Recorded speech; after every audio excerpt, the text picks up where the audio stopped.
Hey, this is BA with OpenSnow.com. I'm up here at the base of Mount Rose Ski Resort today at 8,200 feet.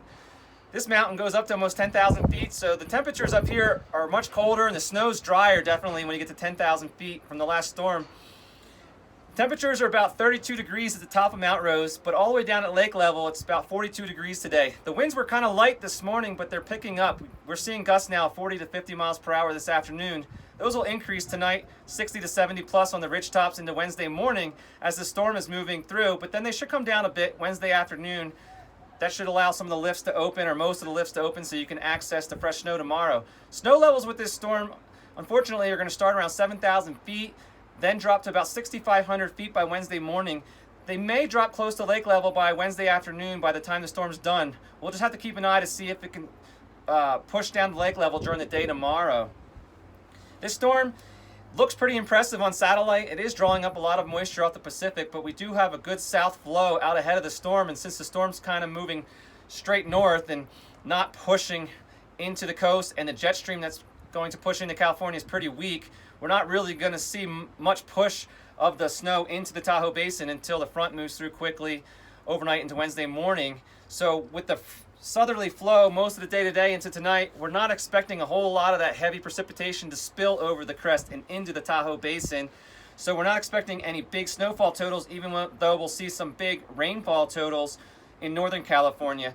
So right now it looks like we're probably only going to get 2 to 4 inches of snow out of this system here on the east side of the lake, maybe 5 to 10 inches on the west side. We'll have to keep an eye right along the crest of Sugar Bowl, Kirkwood, some of those mountains that fall near to just west of the crest, because that heavy precipitation is going to be pushing up against the west slope, and if just a little bit more precipitation than what the forecast models are showing pushes up to those mountains, they could get maybe a foot of snow. But right now we don't want to go towards the high end potential. Let's just keep it at the average, and 5 to 10 inches is the call right now through tomorrow afternoon.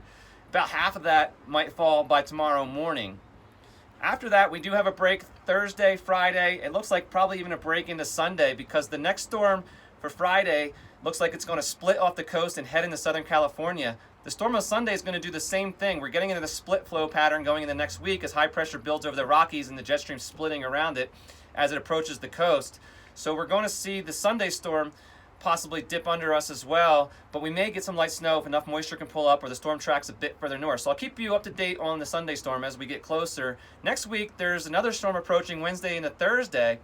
Some models show that holding together and bringing in decent snowfall next week.